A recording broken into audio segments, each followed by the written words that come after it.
and it is being waged by our government, partnered with American companies. And the target, our speech, information, your mind.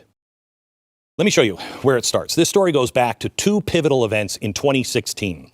Every global expert in the world was absolutely positively sure that these things were coming down the pike and Hillary Clinton was going to be president and everything was going to be fine.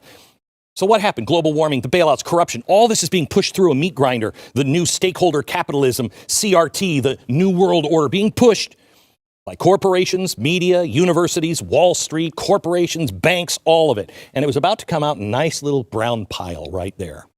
And then June 2016, something happened. Remember what it was? Remember how everybody said it was the end of the world? If Brexit happened, Europe would implode. England would be over. You stood up in Great Britain and said, no, Brexit. Then in November, something else happened. Donald Trump. He won the election. He didn't agree with any of these things. He wasn't playing their ball. Now, this was known. Now for the unknown. Early January 2017, during the final days of Obama's presidency, a whistleblower alleges that British intelligence analyst was, quote, in the room at the Obama White House. It was then that she received instructions to create a, quote, counter-disinformation project to stop a repeat of 2016, meaning these two things. Now, do you notice who they blamed for these two huge losses? Okay, they didn't blame you. They can't come out and say it's your fault, although they have now. Half the country is, a cretin that has to be destroyed. They didn't say it was you. They say you were misinformed. Misinformation led to Brexit. Misinformation led to Donald Trump. It wasn't the will of the people. No, it couldn't be that. It was that you were too stupid and they needed to protect you. They labeled it misinformation. Something they could blame, someone they could mobilize against, something they could attack that would give them more control. Now, according to the whistleblower, the UK defense researcher, Sarah Jane Terp, she showed up. And she teamed up. This is either an idea light bulb or a fat woman pulling up her pants. I'm not sure which it is. But Sarah Jane Terp, she got together with other military and intelligence contractors from both the US and the UK. This is like Blackwater stuff. They created the Cyber Threat Intelligence League, otherwise known as the CTIL, specifically as a private partnership here. It was to specifically censor things. It was a censorship framework that would ensure the disasters of 2016 would never happen again. Well, by 2018, CTIL was working with our very own Department of Homeland Security. So it had become a public-private a year into it. The CTIL Slack messages show Justin Frappier or is it Frappier? I don't know. Frappier sounds like crappier, so it should be right, but Frappier sounds French.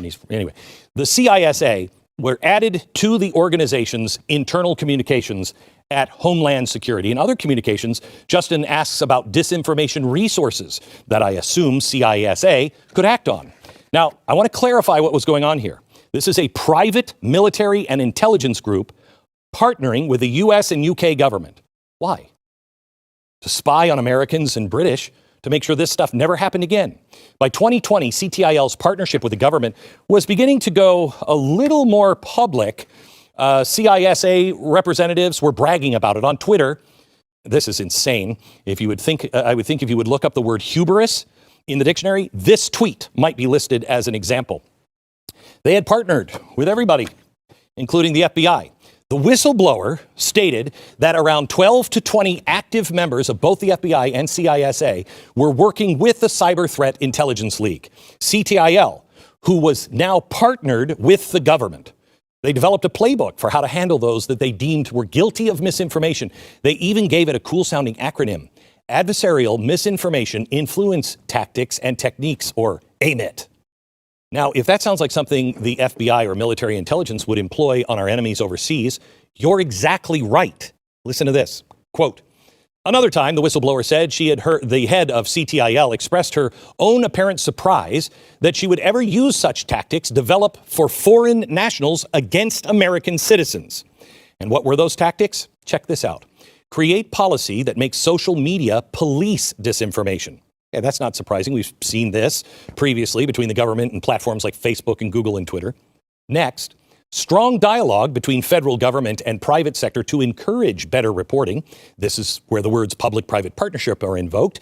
So this is the point where the government wants to do something they cannot do, something unconstitutional, so they reach out to the private sector.